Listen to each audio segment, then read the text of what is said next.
I'm not saying the military is in love with me. The soldiers are.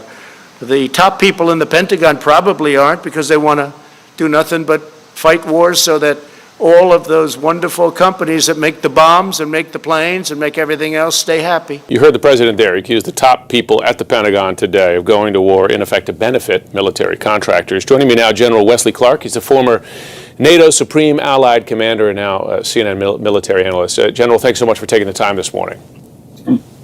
Well, first of all, I mean, the historical record shows that it's the military that usually is advocating against the use of force. If you go back and look at all of the examples going back even into the Vietnam. You know, it's quite a scene when you hear the president say that he's not too loved by the military brass, but the soldiers are on his side. He seems to think the top folks at the Pentagon are just itching to get into conflicts, all to keep the big defense contractors happy with their bombs and planes. It's honestly hard to believe he said that out loud. In a bold move, over 340 retired generals and admirals have signed an open letter clearly stating that Trump is putting American civil-military relations at risk. This isn't just some small group of disgruntled ex-officers. It's actually an unprecedented gathering of retired military leadership pushing back against a sitting president's actions as commander-in-chief. This includes people who were loyal to him like Mark Milley, John Kelly, and James Mattis. These aren't just your average activists. They're decorated professionals who dedicated their lives to serving this country. Now they're stepping forward, making it known that they believe Trump's behavior toward the military is quite alarming. His insistence on personal loyalty from officers and his outrageous comments about Milley suggesting treason and even death are really shaking the foundations that have kept the military out of domestic politics throughout American history. When generals who were once under your command start signing letters to sound the alarm about your actions, that's not a normal situation. It's a serious red flag. This is all unfolding during a time when tensions are high, with ongoing conflicts leading to American casualties and approval ratings sliding low. Oil prices are soaring, and the White House isn't dismissing the possibility of a draft. Putting all these pieces together creates a picture that shows a presidency struggling under immense pressure from all sides, rather than one that's steering the ship confidently. You know, there's been a lot of chatter lately, especially from folks who used to run the military, about some serious issues happening at the top. A list of Republican officials took to Twitter to beseech President Trump to specifically call out the white supremacist. For these Republicans, it's clear the president's statement yesterday was far too vague. Senator Marco Rubio tweeted, "It's very important for the nation to hear the president describe events in Charlottesville for what they are, a terror attack by white supremacists." New Jersey Governor Chris Christie, a friend of the president's, wrote, quote, "We reject the racism and violence of white nationalists like the ones acting out in Charlottesville. Everyone in leadership must speak out."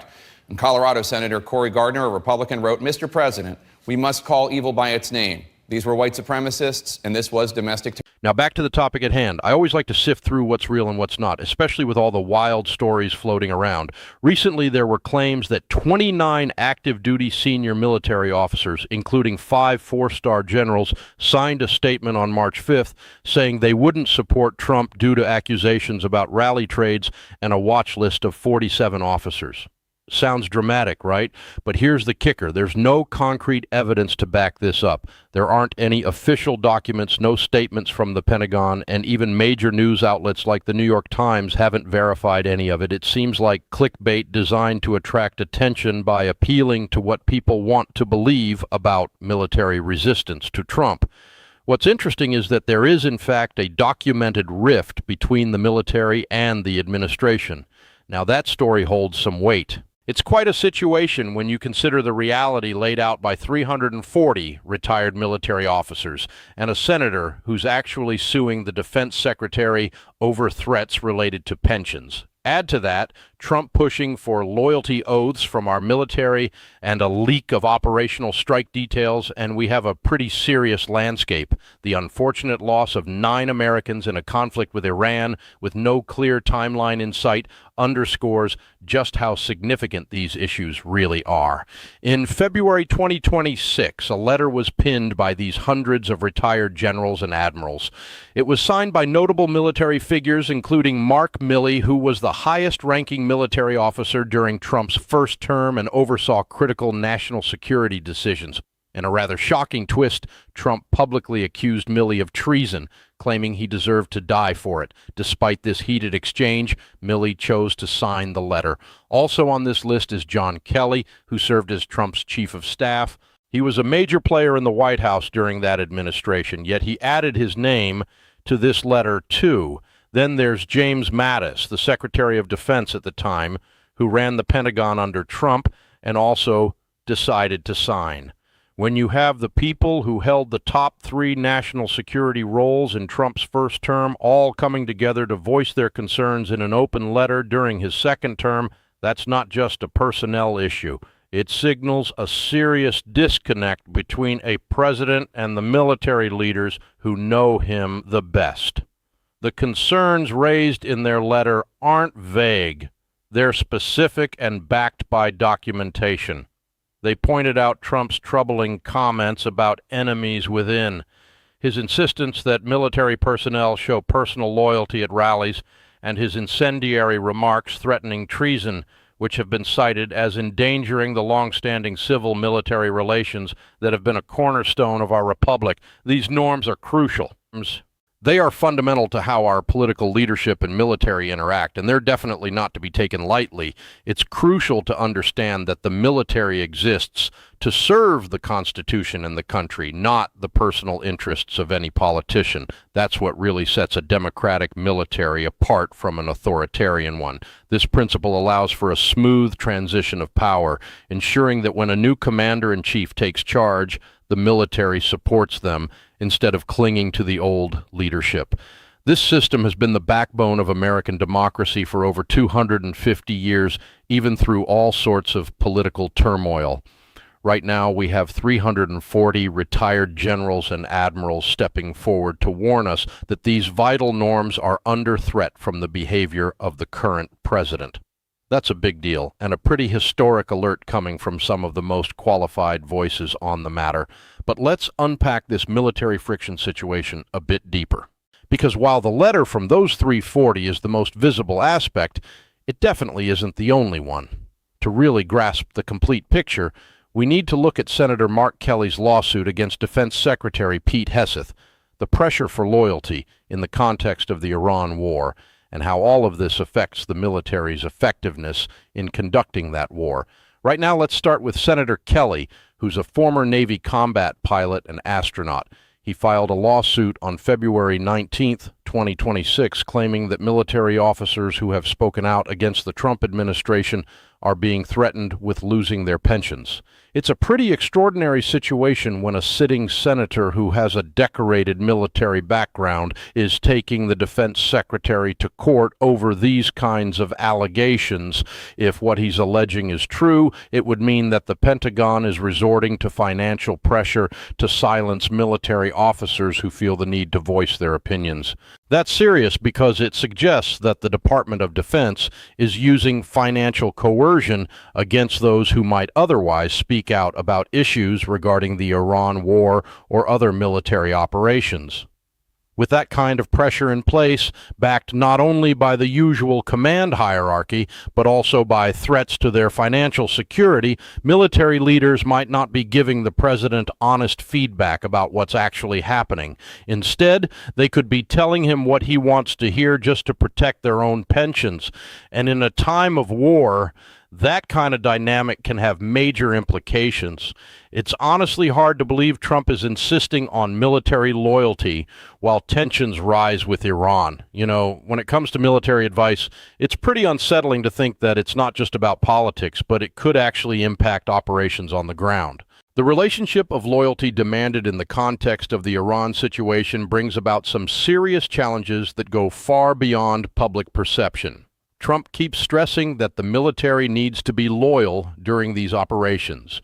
But historically, when a military prioritizes personal loyalty over loyalty to the Constitution, things don't end well. We've seen that militaries that focus on telling their commander what he wants to hear instead of giving honest assessments tend to create massive operational failures. They often emphasize progress while downplaying setbacks, and there's a real reluctance to raise red flags about operational issues because questioning things can be seen as disloyal.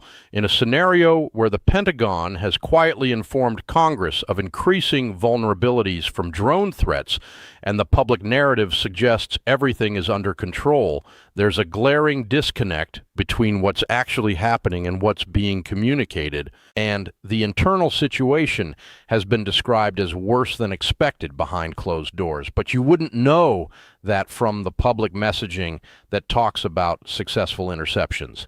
This loyalty culture just makes that gap even wider. It incentivizes everyone in the chain of command to spin things in a way that protects themselves instead of truly informing decision makers. It's telling that a significant portion, almost 60% of the American public, is against military strikes in Iran. That reality is directly tied to friction within the military and could have implications for the upcoming midterms. When most Americans are against military action, and even 34 retired generals, including some of Trump's own former advisors, are warning that his approach threatens crucial civil-military norms, it's clear the image of a strong commander-in-chief isn't landing the way it traditionally would. Typically, when a president launches a military operation, they get a surge of support. But this time around, it feels like the usual rallying support just isn't there. You know, it's interesting how the whole rally around the flag effect typically boosts a president's image, especially when there's a military conflict going on. It's almost like political opponents hesitate to speak out against the commander-in-chief for fear of being seen as unpatriotic.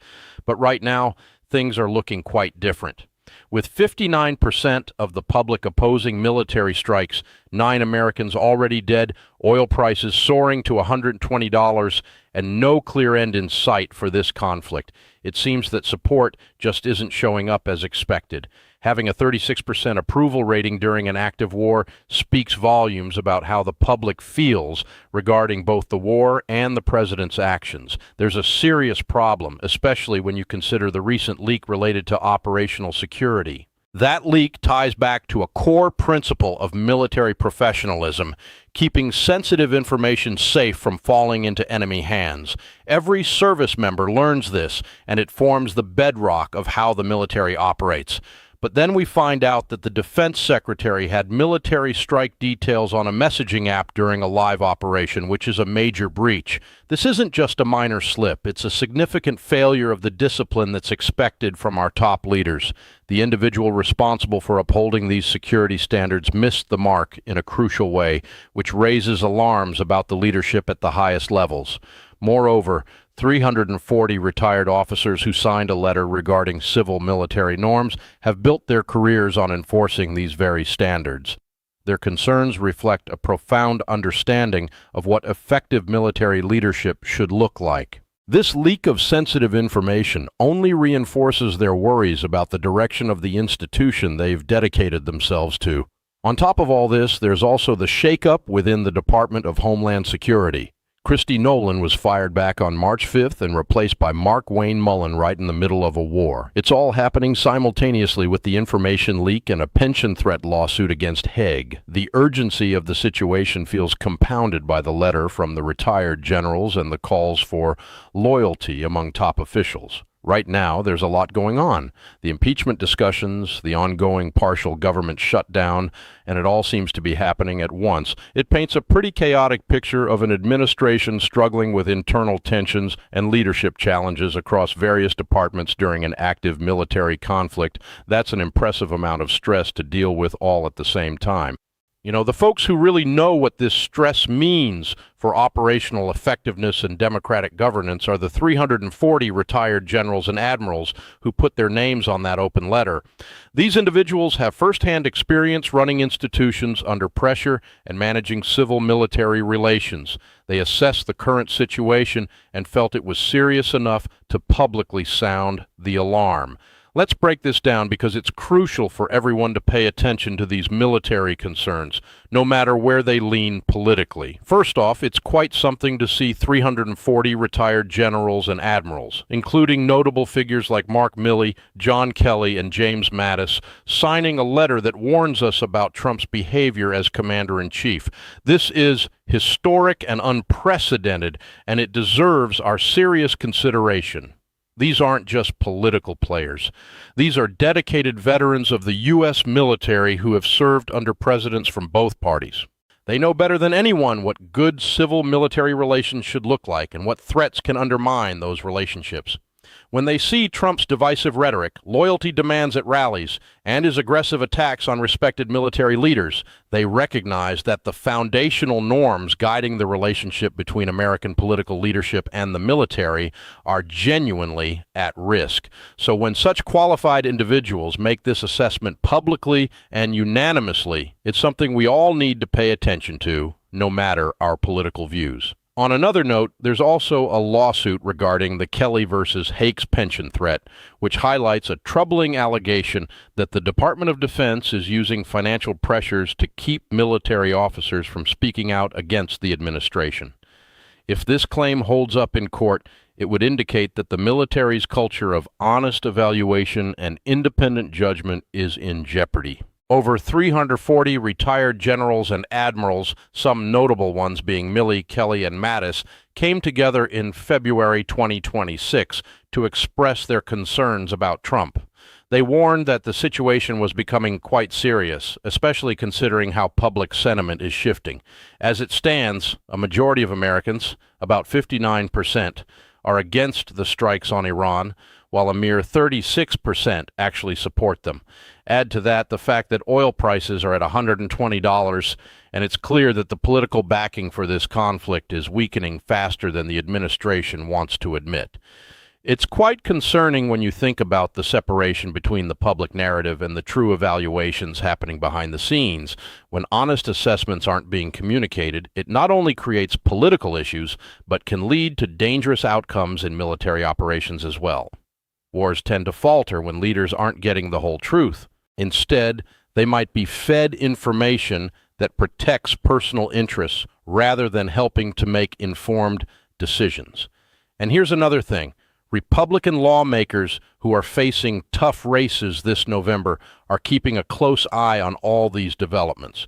They're likely doing some serious math about how long they can continue backing a war that a significant portion of the American public is against, especially when they see respected retired military officials openly criticizing the way things are being handled.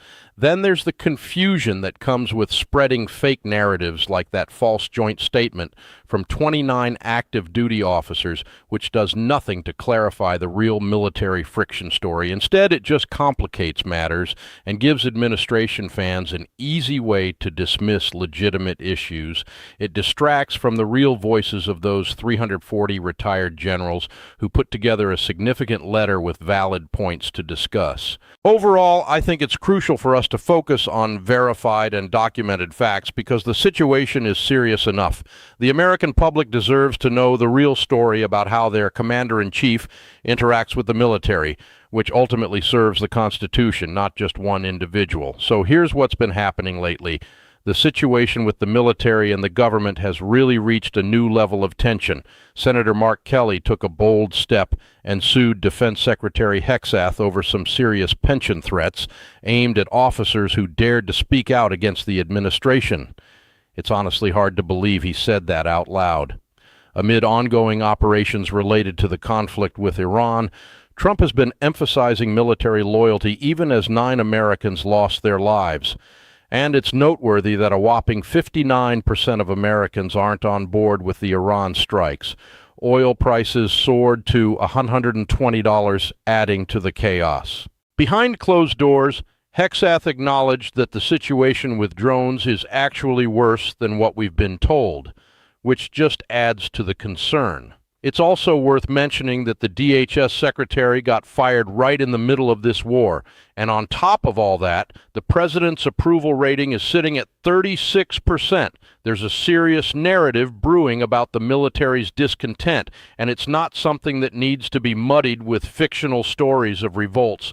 The 340 generals who signed that letter are crystal clear about their stance, and the American public deserves to hear their message without the noise of sensationalized headlines drowning it out. That's what's going on for now. If you're still with me, thanks for sticking.